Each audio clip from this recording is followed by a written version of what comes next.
Hi, this is Tim of the 1916 Company. Welcome and thanks for logging on. If you love this watch, email us Mosso at the1916company.com for purchase, pricing, and availability questions concerning this watch.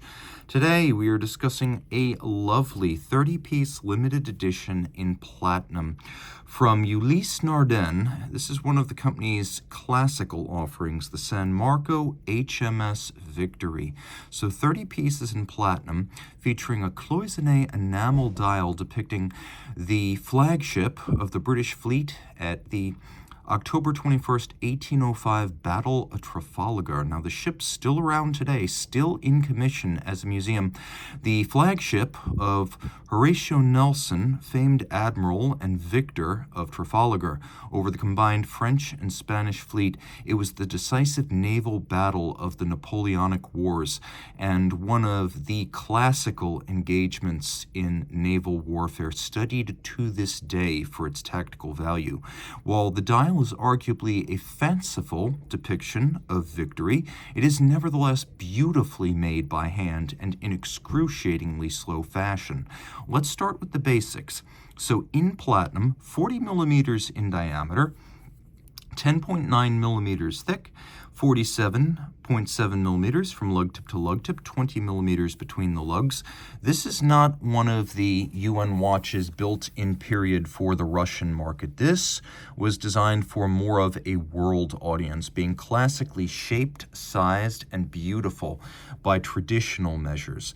The watch is heavy, all in platinum, but it is not bulky. With a concave bezel and a thin profile, it slides easily underneath the cuff. The watch would fit on a wrist of 15 centimeters circumference. My wrist is 16. And the timepiece does have a satisfying mass with that platinum ultra-white case. The strap, dark blue, gloss, large rectangular scale alligator leather, lots of bolstering to give it thickness. In profile, sheer cut and then lacquered for refinement with a monotone stitch. Calfskin on the bottom, no crimping, no gouging. Brand new Ulysse Nardin factory strap. You can see we have a faceted, matching platinum buckle with Ulysse Nardin's traditional anchor logo to remind you that not just the subject matter, but the brand itself has a rich nautical heritage. And you can see more of that in profile. The watch features a lateral numbering plate that is reminiscent of the navigation clocks or marine chronometers built by Ulysse Nardin during the 19th and early 20th century. So we have these fired screws fixing an engraved and brushed individual number plate, just like the flanking number plates of the marine chronometers. You can see that the lugs welded on, built separately, welded to the case, and then filed to remove the weld to create this super sharp break. This is a laboriously handmade and hand-finished case, built the old-fashioned way. Hallmarks still sharp and deep between the lugs. The lugs themselves fluted on their edge to gain a little bit of elegance. The bezel with a little overlapping flange and a pronounced concave. You can see the case back is set inward to make the watch look even thinner than it is when it's on the wrist.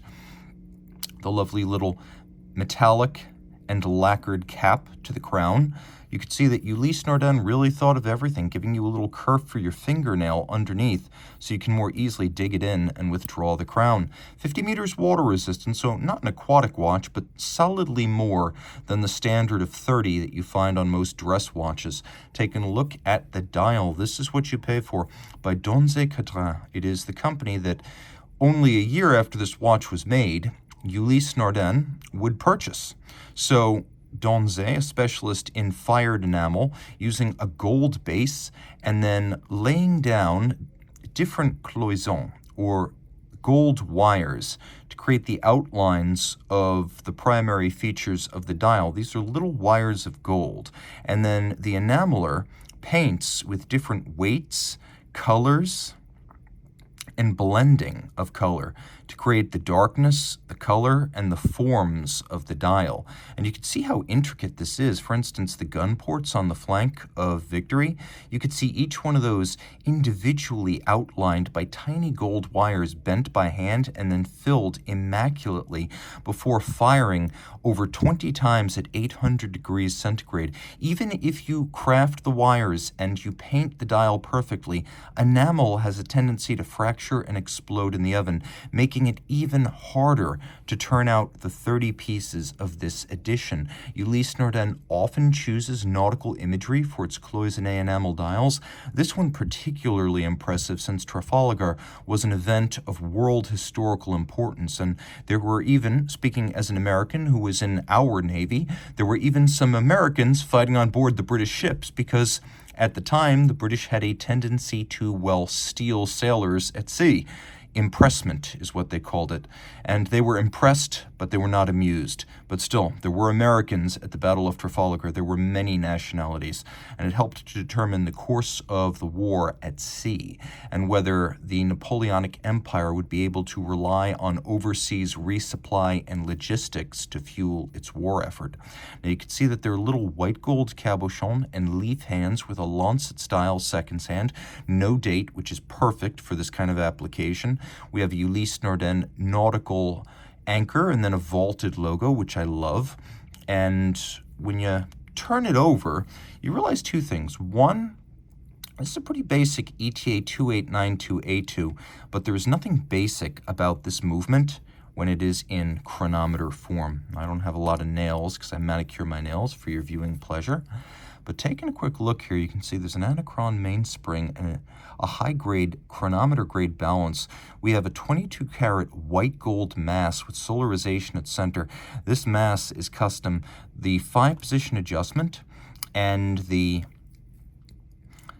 chronometer certification of this movement are what make it really special. Now, if you have an exceptional chronometer movement, remember, you only have to pass the COSC to be able to write chronomet on your watch.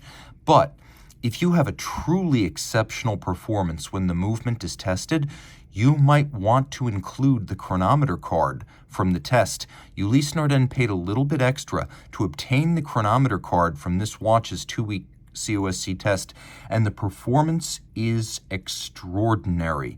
Its average deviation over 24 hours was 1.5 seconds gained. Now remember, over 24 hours, COSC dictates you must be -4, +6, or less deviation. This averaged 1.5 seconds gained. Truly a superlative chronometer, even if it does not use the branding superlative chronometer.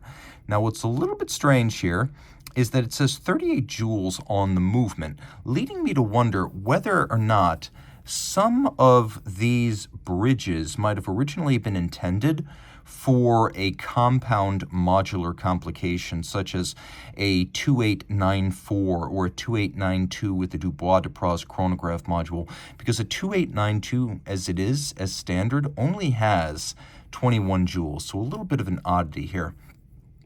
Automatic winding, bidirectional winding, 42-hour power reserve, 4 Hz beat rate, chronometer certification with a hacking or stop seconds function. Although only the rotor is hand decorated, it is handsomely executed, and with a movement this accurate, it is sufficiently accurate that in the days of HMS Victory, the movement in this watch would have been a more than credible marine chronometer for navigation. If you love history, if you love watches, if you love pure craft arts, if you love chronometry, reach out to Team Mosso at the 1916company.com for purchase and pricing details.